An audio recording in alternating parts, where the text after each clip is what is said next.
काल पुण्यात विधान परिषदेच्या सभापती नीलम गोऱ्हे यांच्या उपस्थितीत अनेक महिला कार्यकर्त्यांनी शिवसेनेत प्रवेश केलाय।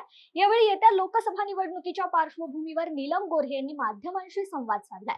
राज ठाकरेंनी मोदींना पाठिंबा जाहीर केल्याच्या पार्श्वभूमीवर मनसे आल्याने महायुतीची गाडी आता चारचाकी झाल्याचे सांगत पंतप्रधान मोदींच्या संभामुळे एनडीए चांगल्या स्थितीत असून महायुतीचे राजकारण म्हणजे विकासाचं राजकारण आहे असं मत नीलम गोऱ्हे यांनी सर्व उपस्थित असणाऱ्या श्रुतीताई नाझीरकर सगळ्या उपस्थित असणाऱ्या आज ज्यांनी प्रवेश केले त्याच्यात आपल्याला सर्वजणी या विविध राजकीय पक्षांच्या मध्ये काम करणाऱ्या पदाधिकारी आहेत आणि त्यांचा आज प्रवेश झालेला आहे। त्यांचे मी मनापासून स्वागत करते आणि शिवसेना आमचे सन्माननीय नेते एकनाथजी शिंदे यांच्या नेतृत्वावर विश्वास ठेवून त्या आलेल्या आहेत आणि त्याचबरोबर एक मिनिट माईक नको आहे का?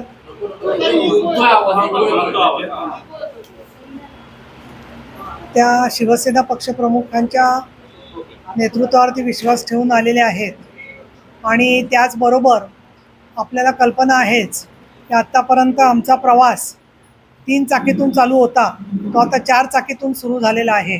त्याच्यामुळे मला असं वाटतं की महाराष्ट्र नवनिर्माण सेनेने जो नरेंद्र मोदी साहेबांना पाठिंबा दिलेला आहे त्याचं आमचे पक्षप्रमुख आणि महाराष्ट्राचे मुख्यमंत्री एकनाथ शिंदे यांनी काल स्वागतच केलेलं आहे आणि महाराष्ट्र नवनिर्माण सेनेचे जे पुणे शहरात किंवा इतरत्र कार्यकर्ते आहेत ते या लोकसभेच्या निवडणुकीच्या प्रचारामध्ये त्यांना चांगल्या प्रकारे सामावून घेतलं जाईल।